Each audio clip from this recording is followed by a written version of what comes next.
amazed and still have them all. It's great. That's a blessing. For all these things we pray in Jesus Christ, our holy name. Amen. See, he won't ask you to do that. I bet he will. He didn't say it. All right, so the last several weeks we've been talking about how God uses broken people, and we've been in the book of Genesis looking at the patriarchs and the stories around them. We looked at Abraham, Isaac, Jacob, and Esau. Last week we finished up on, and today we're going to look at Joseph. Remember, we're not running these folks down. We're looking at the scriptures to understand that they were just normal folks that God enlisted and asked them to help him further his kingdom. And they had all kinds of hurts, habits, and hang-ups, and God used them because of that, not in spite of that. He will not waste our pain. That's something that's difficult sometimes for us to understand. But sometimes this brokenness comes from bad circumstances, things out of our control. And God can use those as well.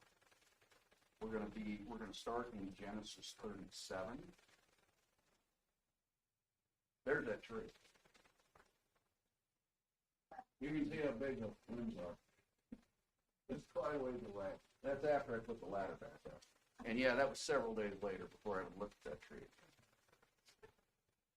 But What was that? I was stuck out here with the chainsaw. I take 30 minutes to start fight. You can't see the branch here. That's it right there. It's dropped down right here. And I'm shooting out there in the middle. You ought to look at mine. I heard this about guys that gone off the limb. When you They're all the standing limbs on came that. from that tree. It was a big tree. I didn't think I Yeah, never did that. That was not one of my finer moments, but I survived. I got down. I kind of felt like Jonah up there, pouting. I got down. All right. Has anybody here ever gotten punished for something they didn't do? Or Yeah, everybody. Good. One. Battery done.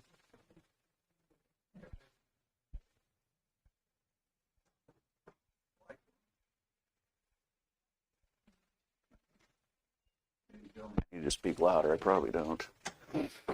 Okay, so everybody's hand went up. I'll tell my story, and people can tell their stories. My dad always used to say, when I would get punished, I'd be like, Dad, it wasn't me. I had nothing to do with it. I had no knowledge of it. You know how an 8-year-old says, not me, whatever. And he would say, well, that'll make up for the times I didn't catch you. It's like, it's a tough life. You get used to it young. Yeah, and I would do my friends called me Father Carducci. That was my mom's last hope for a priest. And I just had that anytime, anything, it's just, I go like this. And that's what he did on Saturday Night Live, whatever. Anyway, that was free. The worst was when the parents couldn't figure out who it was, so everybody got punished. I was late for school more than one time because somebody was misbehaving. I'm just like a 9-year-old going, why am I here? I just want to go to school. Who else has got a story about being punished for something they didn't do?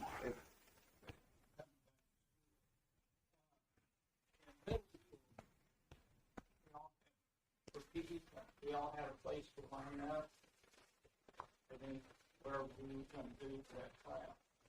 Well, one day the teacher wasn't there. And finally the teacher came down with this big old tab. Said, I sent so-and-so down here to tell you to all come over here to the main dinner. And since you didn't come, you'll all go swap. There's a setup. Oh, yeah, I told them all. I said no. Anybody else? I did work one time. We used to have a break room, and we'd all be in there, and usually we'd gather in groups and sit around and chit chat during our lunches. Well, I got called to the office, and they wrote me up for having a foul mouth. In fact, they said a loud foul mouth. And I kept saying, that was not me. That was not me. And I wrote that on my write-up sheet. Went back to the friends that I was visiting with, found out that it was one of my friends at another table. She goes, Jill, that was me. That was me. That wasn't you. So we got it corrected. Very good. Anyone else? All right. So you know where we're going with this. That would be Joseph. So we're starting in Genesis 37.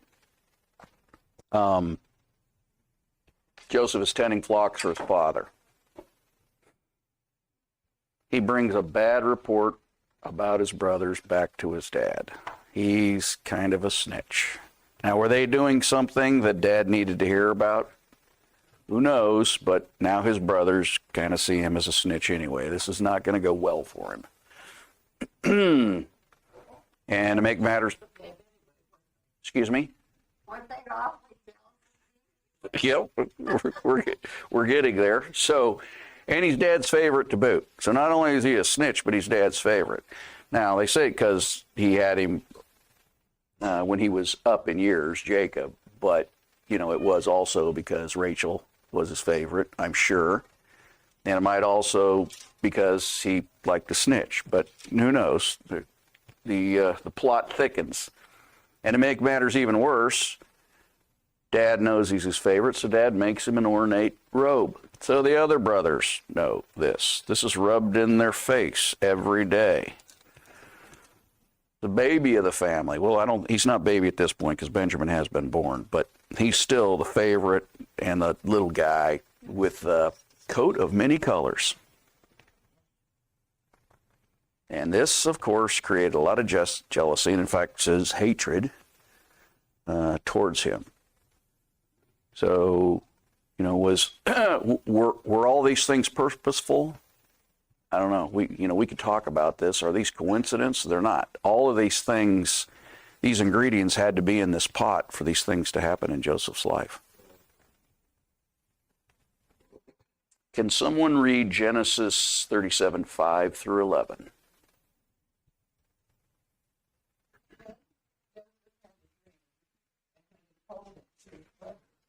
They hated him all along. He said it in listen to this dream I had. We were binding sheep and grains out of the field, and suddenly my sheep rose and stood upright, while your sheep gathered around us. I bowed down. His brother said to him, do you intend to reign over us? Will you actually rule us? And they hated him all the more because of his dream and what he had said. Then he had another dream, and he told it to his brothers. Listen, he said, I had another dream, and this time the sun and moon and 11 stars were bowing down to me. When he told his father as well as his brothers, his father rebuked him and said, what is this dream you have?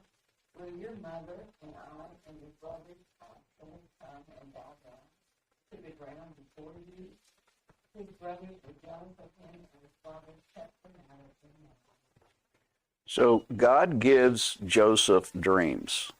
And by the way, it's written, he knows these dreams are from God. And being the young, dumb kid he is, he shares them with his brothers. Now, when I was 17, I put myself in that place. When I got excited about something, I told everybody.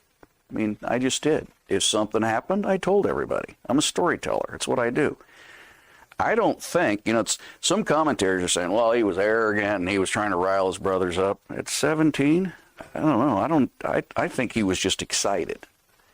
But once again, God gave him these dreams.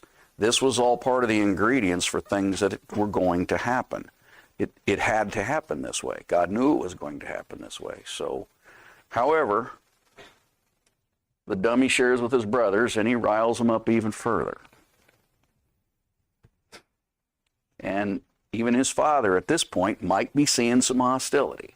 Now, is he seeing the hostility with the brothers and telling him to calm down and start behaving? Or is he irritated that Joseph is telling him he's going to be bowing down to him as well? Don't know, but he rebuked him here. And that was interesting there at the end of the reading, but his father kept the matter in mind. So is Joseph going, well, you know, I've had dreams, and really, do these dreams mean something? It's also interesting that God didn't just explain this to Jacob. Why do you think that is? Anybody? Well, and it could have been that God didn't want Jacob to intervene like he had in the past. He didn't want him to intervene. Things had to happen.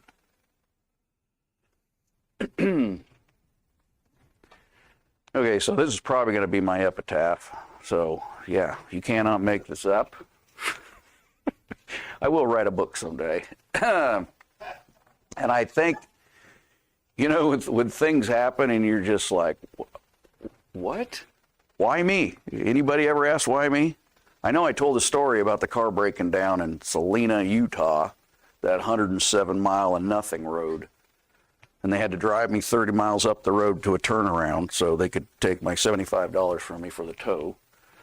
But sometimes we see circumstances and we say, why me? I'm sure Joseph at some point was asking this multiple times.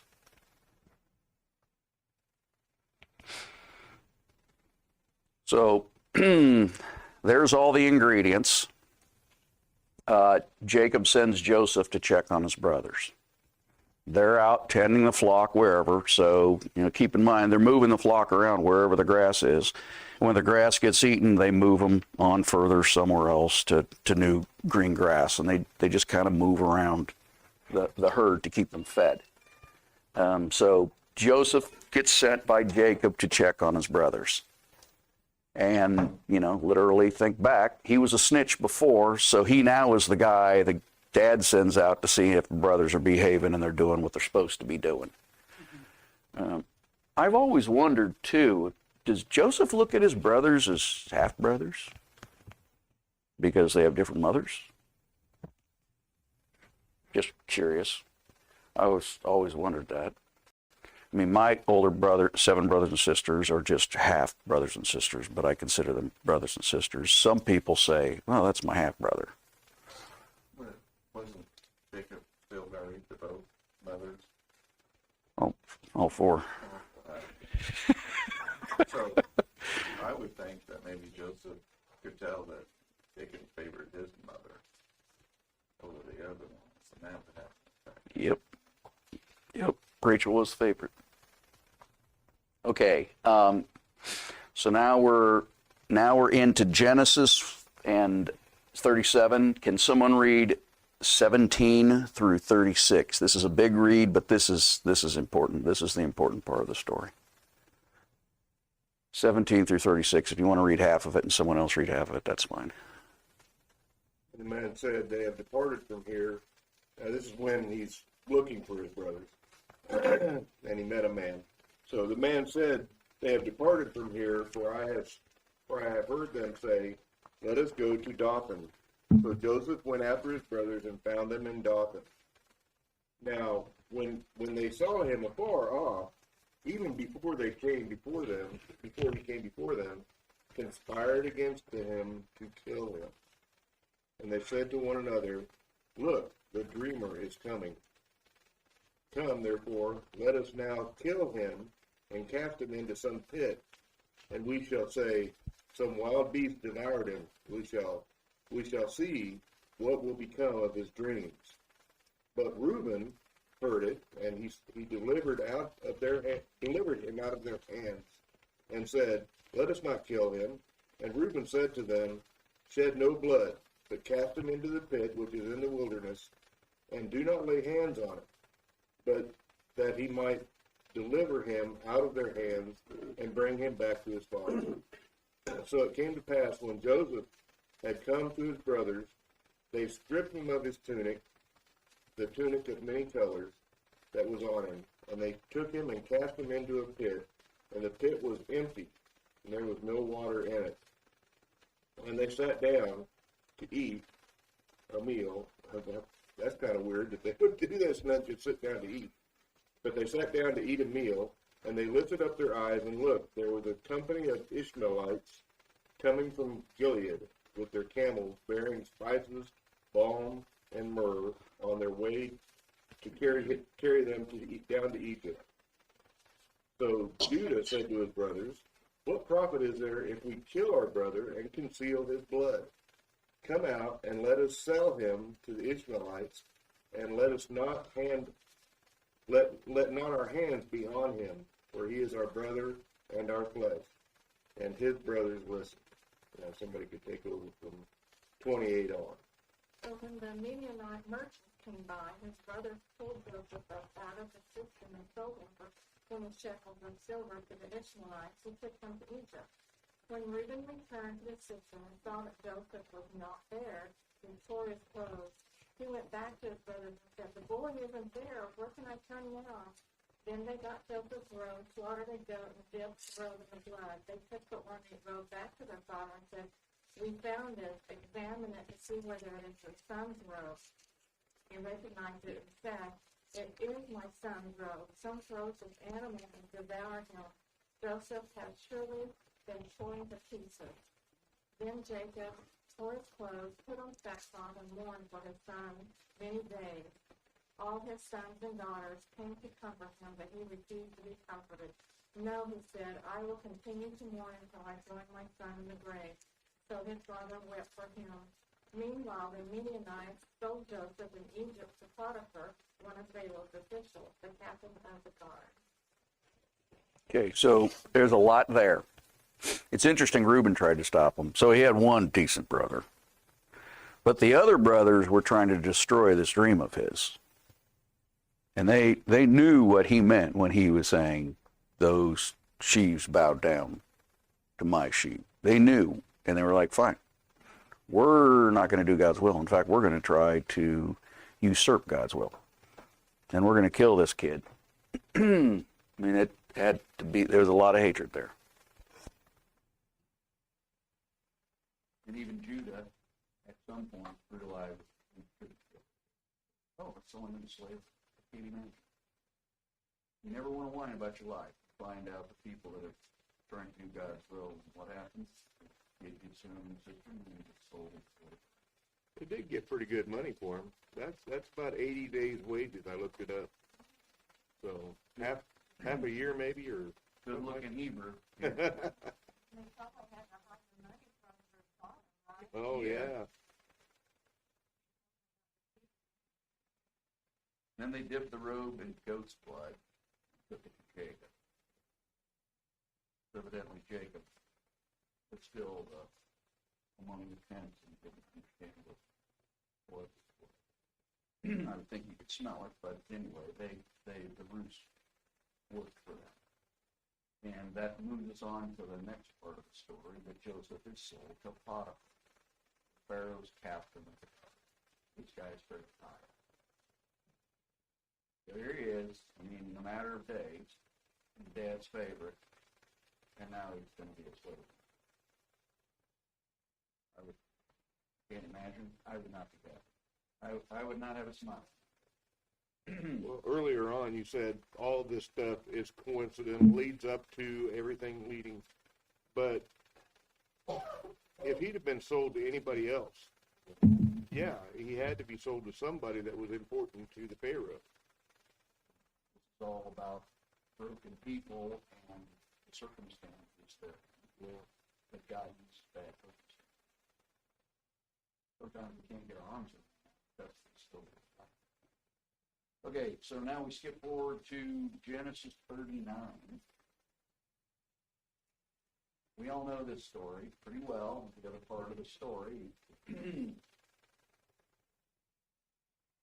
Potiphar saw that the Lord blessed him, and he put him over everything. So, sold into slavery, down to Egypt, his master, his owner, sees how good he is and moves him up and puts him over everything. He can see that God is blessing him. So Joseph is doing the right thing. Even though he's in slavery, even though he doesn't deserve any of this, and I would say he has the right to be kind of a grumpy guy. But, all these bad things are happening, even though he's doing it. Potiphar could see this, and he put him in control of his household. And, of course, that's why I said it's good looking. So Potiphar's wife, of course, takes notice of him and makes advances towards him. He does the right thing.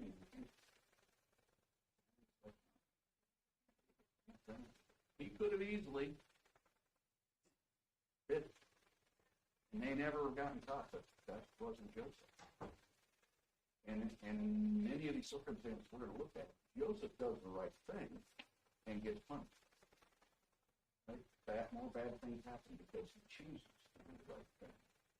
Sometimes I get in the habit of, woe is me, but I'm not the first and definitely not the last. This guy was truly being persecuted because he was weak. He continues to push him. He continues to refuse. As the story goes on, she grabs his cloak, pulls it off and on. Of course, she lies to her husband, and Joseph is killed. So once again, he's doing the right thing. God is blessing Potiphar's household. Everything's going great. Does the right thing. He's in jail. So now he's been sold into slavery. He's doing the right thing. Now he's in jail. This is probably the point of this book. But he did. Have you ever felt like it?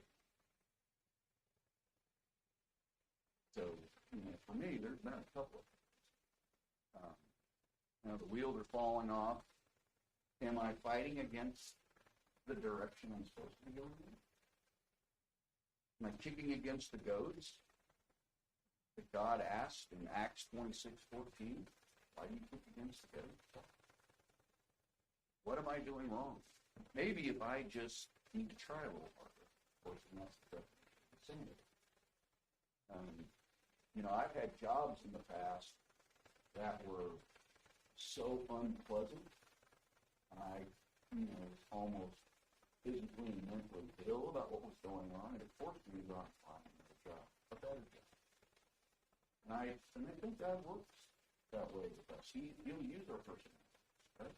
He'll use things we desire or things we don't like, I think, to help guide us where we need to go. And that's what he was doing with Joseph. Then there's other times I feel like I'm rearranging deck furniture on the Titanic. I still have the piece of paper. I was selling software for Walker. And they were out of San Francisco. And they made some bad decisions. Some of you may have heard of SAP before, ERP system. We used to teach them on a regular basis. But we made some bad decisions. I have this, it was a phone directory that said front and back, 8.5 by 11, little box, all its contact information. And they started layoffs, started selling stuff up, and we started crossing people out. And I was like one of the last ones for this book. But it all worked out. So now Joseph is in prison. Chapter 39, this goes through 40. It says the Lord was with Joseph, and he showed him kindness and granted him favor in the eyes of the prison. So Joseph had no doubt of Washington. He had enough. I mean, even though he's in prison, he's helping the Lord. They're putting him in charge of stuff. So everybody had to know this guy was Washington's son. Joseph, he had it because he didn't give up. He continues to do the right thing, even in prison. Joseph was even successful as a manager for the warden, but it was because of God. And Joseph knew this. The warden knew it. The other folks along the way also knew this. God blessed Joseph. So as the story goes, he meets the cupbearer and the baker. And they have dreams, and they tell him. Someone want to read Genesis 40, 6 through 8.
Now it comes to pass on the third day, which the Satan's birthday, that he made a feast for all his servants, and he lifted up the head of the two brothers, and of the Savior among his servants. When he forced the two brothers, his brothers again, and he placed the cup in their hands, but he so Joseph having lived, yet brothers did not remember Joseph. So once again, Joseph knows he has this ability. He tells him what's going on, and it comes to pass. That could have faked it. I have been looking, might have been wrong. So, and of course, I love that at the end. Cut there from it.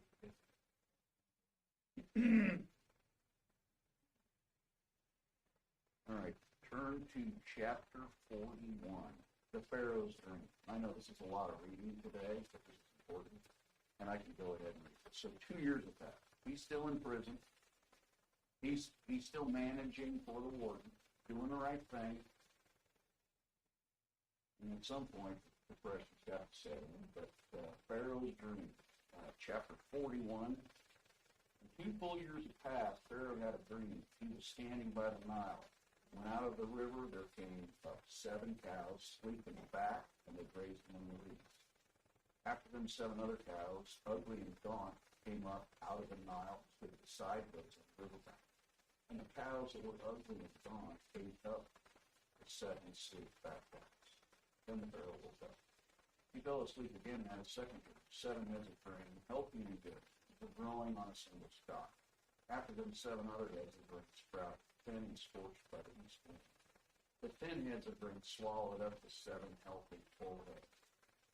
Then Pharaoh woke up. It had been a dream. In the morning, his mind was troubled, so he sent for all the magicians and wise men of Egypt. Pharaoh told them his dream, but no one could interpret it. So all these things have happened. And here Joseph now is being patient and putting up with all this, someone considered discipline, but he is being channeled to what he needs to be for God. You know, in hindsight, reading this, those dreams are easy to interpret, if you ask me. And the fact that nobody was able to interpret those dreams. If that was a full dream, they should have been able to interpret that. You're going to have 7 good years, you're going to have 7 bad years. You're going to have to, you need to make sure you're ready for that. One might guess that somebody had tried that in the past. Yeah. Pharaoh having dreams, and they got their head blocked off. Could be. Didn't want to say. I don't know what you saw. Can't give you bad news. Interpreter.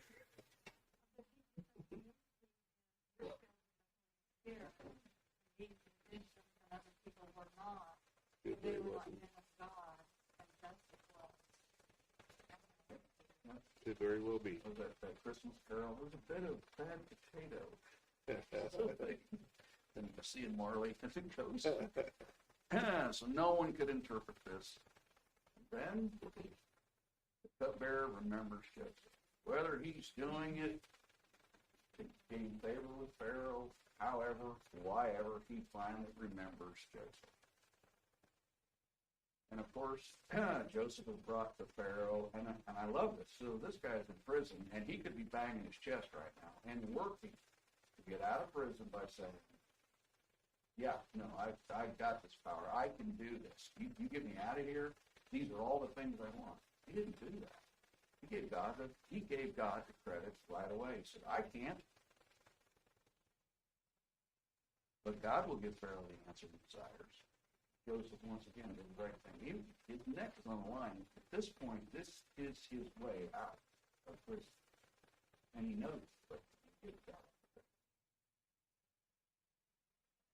So the interpretation of the dream, 25 through 36. Then Joseph said to Pharaoh, the dreams of Pharaoh are one and the same. God has revealed to Pharaoh that what he is about to do. So 3 cows for 7 years, and 7 good heads for 7 years. It is one and the same dream. The 7 lean, ugly cows came up afterward are the 7 years, and so are the 7 worthless heads of things first found. They are 7 years of that. It is justified, said Pharaoh. God has shown Pharaoh that what he's about to do. 7 years of great abundance are coming throughout the land of Egypt, but 7 years of famine will follow. Then all the abundance in Egypt will be forgotten, and the famine will ravage the land. The abundance in the land will not be remembered, because the famine that follows it will be so severe. The reason the dream was given to Pharaoh in 2 forms is that the matter has been firmly decided by God, and God will do it to see. And now Pharaoh looks for a discerning and wise man put him in charge of the land of Egypt. That Pharaoh appoints commissioners over the land, take the fifth of the harvest of Egypt, bring them 7 years of abundance. They should collect all the food of these vineyards that are coming and store up the grain under the authority of Pharaoh and kept the cities for food. This food should be held in reserve for the country to be used during the 7 years of famine that will come upon Egypt, so that the country may not be ruined by the famine. Verse 37. The plan seemed good to Pharaoh, but was speechless. So here we are. This guy's had a string of bad luck. I mean, at this point, is he seeing what's coming to fruition? I mean, in his mind, did Joseph know what's about to happen? Does he know what's about to happen? I think that the Holy Spirit was guiding him, God was guiding him, and he said what God had told him.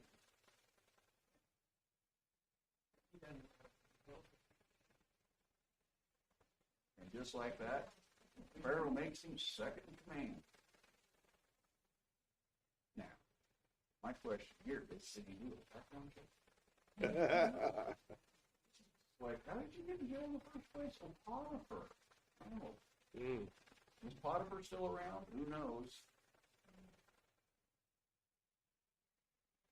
But it is interesting how God works. This guy's in prison, and all of a sudden now he's second in the line in Egypt.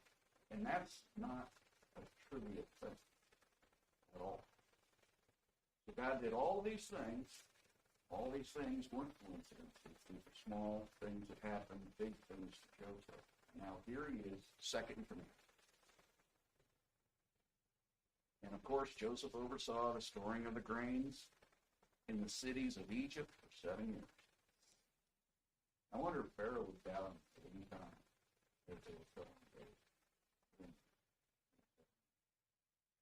Or if he was counting, okay, 5, 6, 7. I'm sure this is going to happen. Then Genesis 42. Jacob learns that there was grain in Egypt. And I love this. You know this is a real story. He said to his sons, why do you just keep looking at each other? Say, why are you still standing there?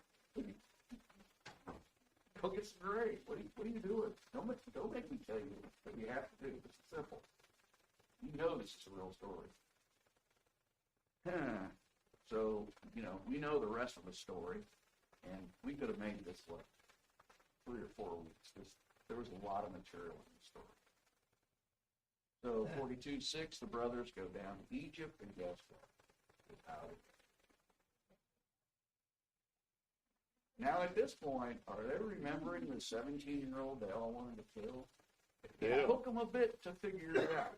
Yeah, they don't know it who he is. Yeah, but even then, even when their father passed, they were still worried that Joseph was going to bring the hammer down. Years have passed since we heard Didn't it say he was in jail at least 2 years? Yeah, we know the 7 good years, the 2 years in jail. We don't know how long he was at Potiphar's. It said that, maybe it had that, I think that Joseph was 30 when he had his son on top of the family. So he was at least 30. Yeah, so he was 70. He was 17 when this whole mess started. Yeah. So it's been a while. Early 30s at least. Yeah, and you don't know, was it the first year of the famine? They just know they were in famine at this point. They've all run out of food. Egypt has food.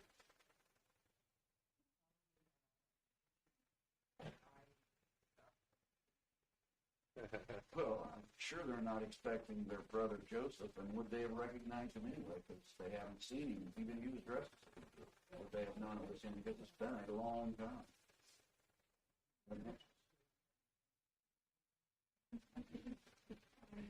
He could have. He could have. And then, of course, in Genesis 46, his father finally goes down. He battles as well. Okay, so what can we learn from this? There's a ton of stuff, but in this series, we're talking about God using broken people. Some people are broken not because of what they've done, but rather the bad circumstances. And those folks can look at those circumstances and say, how could I serve God in this situation? Now, Joseph asked himself that. I bet he did.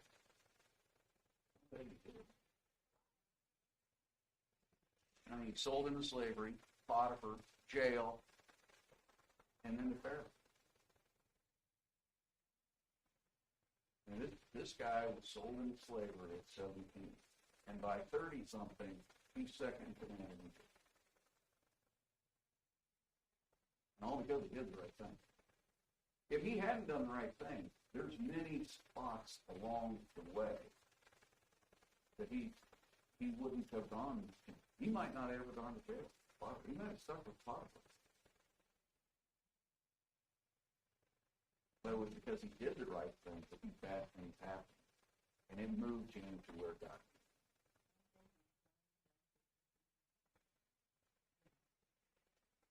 This also It might, goes- it might not, we might say, faithful people. This also illustrates when God told Abraham that his descendants are going to be in Egypt 400 some years. We didn't have it. That probably got put out of their minds over the years. All the kids growing up and everything. Yeah, because they're all still thinking about, well, it's me who's going to get the promised land. Yeah.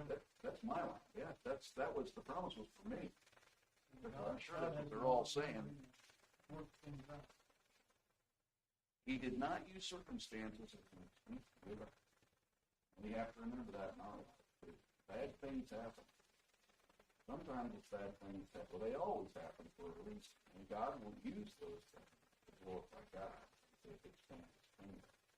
Sometimes we sit there and woe is me, poor me. And it's interesting, some of the things I look back at my life that happened at the time, you know, it burned a hole in my soul. But it needed to happen for me to move on.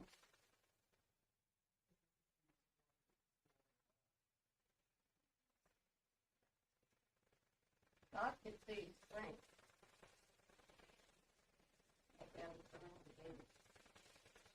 God saved not only Abraham's line, but the nation. But Joseph did the right thing, and for all this horrible stuff he didn't do.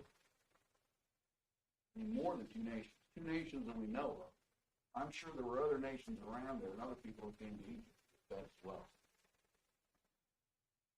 And, you know, I'm wondering at some point, him being able to interpret dreams and having dreams, he considered it a curse. But God used that as a blessing for a lot of people. It took a long time for everybody to see it happen, but it happened. Paul, in Ephesians 4:1, while he's in prison, writes, live a life worthy of the calling. You know, it's amazing. He's sitting in prison. Stuff I did. Get me out of here. Why me? And last but not least, enduring hardship is discipline. Hebrews 12:7. If bad things are happening, look at it as God disciplining you. And who knows? Maybe save a soul, help save a soul, or thank you.